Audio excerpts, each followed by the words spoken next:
Salut tout le monde, je me présente Alex Roof, je suis humoriste et conférencier. J'ai eu la chance de donner plus de 75 représentations de spectacles uniquement en 2021, autant virtuel qu'en présentiel, dans les différents établissements scolaires du Québec, notamment plus de 20 représentations uniquement en février dans le cadre des Journées de la persévérance scolaire. Pour mon spectacle, vous avez le choix entre deux formules selon vos besoins, soit la formule humour et conférence ou la formule 100% humour. Comme le nom le dit, la première formule contient un volet humour et un volet conférence.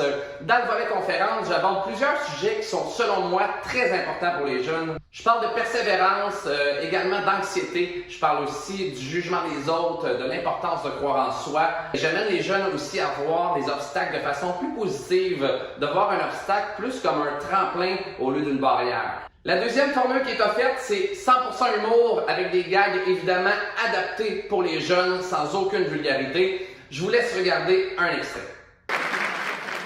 J'aime tellement faire des mauvais coups dans la vie.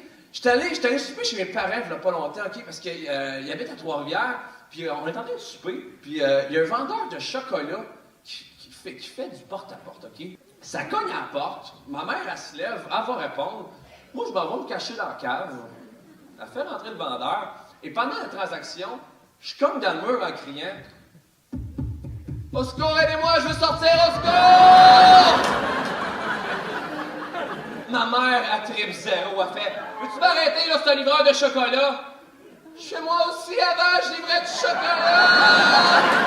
Il y a un joueur de soccer que son vrai nom de famille, c'est Caca. C'est impossible de pas partir à rire quand t'es chez vous, ben relax.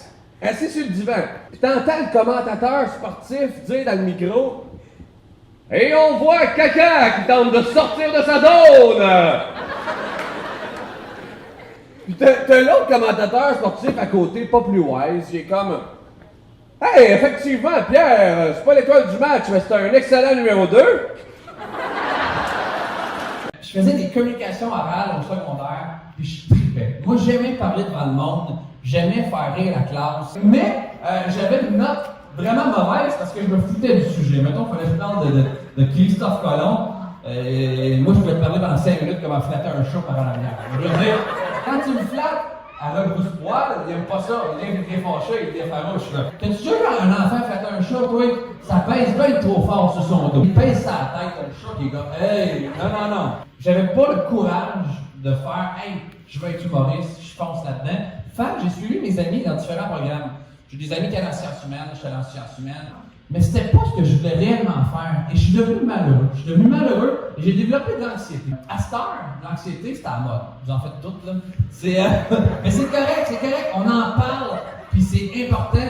Puis ça, c'est pas de l'anxiété, c'est une crise d'épilepsie, ce que tu viens de faire. Et là, j'ai commencé à prendre des décisions dans ma vie selon vraiment ce que je voulais réellement. Et souvent, on va s'empêcher de prendre une décision parce que on a peur que ça marche pas, on a peur d'échouer. Puis, pour vrai, là, qu'est-ce qu'il y a de pire que d'échouer dans la vie, moi te le dire, c'est de pas essayer.